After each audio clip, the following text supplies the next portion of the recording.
Adventure of the Ice Wizard by Mary Pope Osborne. Chapter 9. Wisdom of the Hurt. "Merlin! Morgan!" shouted Annie.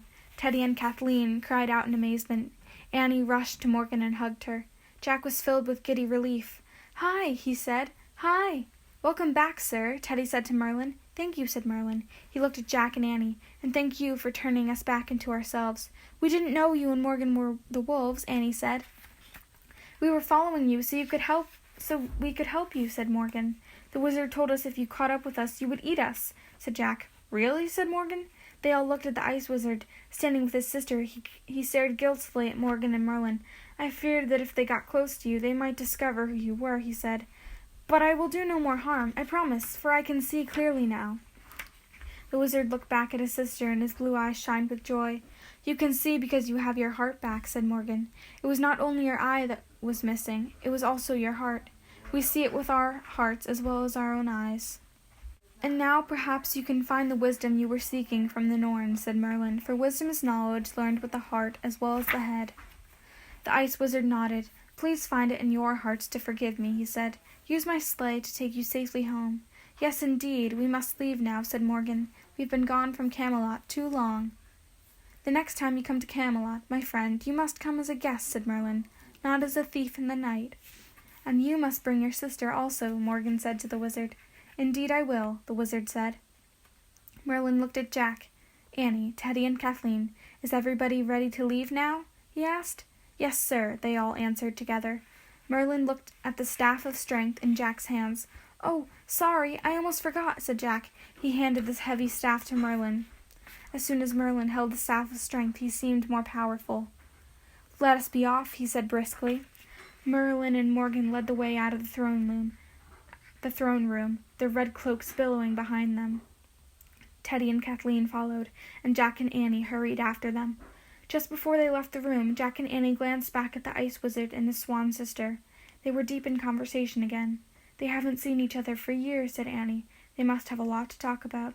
"Yeah," he said. He couldn't imagine not seeing Annie for years. "Come on, let's go." He took her hand and pulled her out of the throne room, through the front hall, and into the cold dawn. Jack and Annie followed their 4 Camelot friends to the wizard's sleigh. Everyone climbed in. Annie sat at the rudder. Jack took the front. He pulled out the wind-string and untied a knot. The sleigh rocked forward. He untied another, and the sleigh started moving very slowly. The sleigh was heavier than before, so Jack quickly untied 2 more knots. The sleigh bolted across the snow. "Stand fast," said Teddy. As the sleigh swished through the dawn, Annie turned to Morgan and Merlin. "I have a question," she said. "Can you tell us what the giant looks like? The frost giant?" Merlin smiled. "There is no frost giant," he said. "What?" said Kathleen and Teddy. "Sure there is," said Annie. "We heard his breathing." "He nearly froze us to death," said Jack. "At night the wind often swirls through the hollow hill like a cyclone," said Merlin. "You experienced one of those storms. But what about the Norn's story of giving the wizard's eye to the frost giant as a gift?" said Jack. "Many ancient peoples believe that the forces of nature are actually giants or monsters," said Morgan. "The Norns are the last of their kind. They hold to the idea that the frost giant is a living creature who haunts the hollow hill. In truth, the frost giant never accepted their gift because there is no frost giant." Jack shook his head. "We believed what the Norns believed. They told us we'd freeze to death if we looked directly at the frost giant. And we believed what the wizard told us, too, that the wolves would eat us if they caught up to us. People often try to convince us that the world is scarier than it truly is," said Morgan. Right now the world didn't seem all scary to Jack. Everything was calm and bright. Soft, rose-colored light was breaking through the morning clouds. "Today is the first day after the winter solstice," said Morgan. "Today the light starts to return. The days will grow longer." Jack turned to look at the sun. He caught sight of the treehouse sitting on top of a snowdrift not far away. Jack tied a knot in the wind-string. He tied 3 more, and the sleigh came to a stop at the foot of the snowdrift. Merlin looked at them. "On the winter solstice, you showed great courage," he said. "You endured storms and terror and extraordinary cold. You reunited the ice wizard and the swan maiden, and perhaps most important, you retrieved my staff of strength. I thank you." "Sure," Jack and Annie said modestly. "You have done so much for the kingdom of Camelot on your last 4 missions," said Merlin.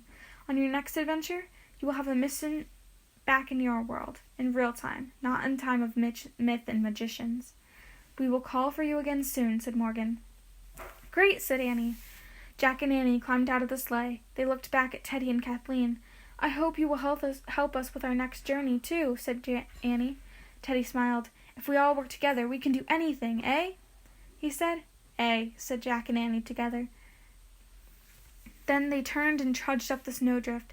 At the top, they climbed into the window of the treehouse. Once they were inside, they looked back. The sleigh was gone. "Bye," Annie said softly. Jack picked up the small gray stone from the floor. He pointed at the words Fog Creek, in the wizard's message. "I wish we could go there," he said. The wind started to blow. It blew harder and harder. Then everything was still. Absolutely still. Jack opened his eyes. They were back at the Frog Creek woods. No time at all had passed while they had been gone. It was almost twilight. Snowflakes fell like tiny feathers outside the treehouse window. Annie shivered. "I'm cold," she said. "Here, take my scarf," said Jack. He pulled off his scarf. "No, you need it," said Annie. "No, take it. I'll be okay." Jack put his scarf around Annie's neck. "Will you tell Mom when she asks about your scarf?" he asked. "I'll just tell her the Sisters of Fate took it as payment for telling us how to find the eye of the ice wizard in a hole in the hollow hill," said Annie. "Right," said Jack, laughing. "We'd better get home before dark," said Annie. She started down the rope ladder. Jack followed her. As they stepped onto the ground, Jack remembered the wind string. "We forgot to give this back," he said. He reached into his pocket and pulled out the string. "I guess Merlin's magic took the sleigh back to Camelot." Jack and Annie looked at the string for a moment. "Untie a knot," Annie whispered. Jack took off his gloves and untied a knot. He held his breath and waited. Nothing happened. He gave Annie a little smile. "I guess in our world it's just a piece of string," he said. Jack put the string back in his pocket. He and Annie started walking over the snowy ground between the trees. As they walked, Jack looked for Teddy and Kathleen's footprints, but they were completely gone. Jack and Annie moved out of the woods and down their street. They saw Christmas tree lights sparkling in people's windows and candles shining in their windows. Their boots squeaked as they crossed the snow-covered yard. When they got to the stairs of the porch, Jack stopped. He stared in astonishment. Annie's red woolen scarf was draped over the railing of the porch. "I don't believe it," said Jack. "I do." They hurried up the stairs and Annie grabbed her scarf. "Look," she said. She held up the scarf to show Jack. There was a tiny picture woven into it. It was a picture of him and Annie and the two white wolves. Jack was speechless. "Cool, huh?" said Annie.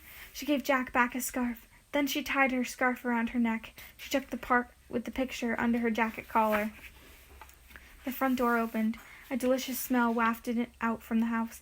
"Hi," said their mom. "The cookies are ready. Come inside and get warm."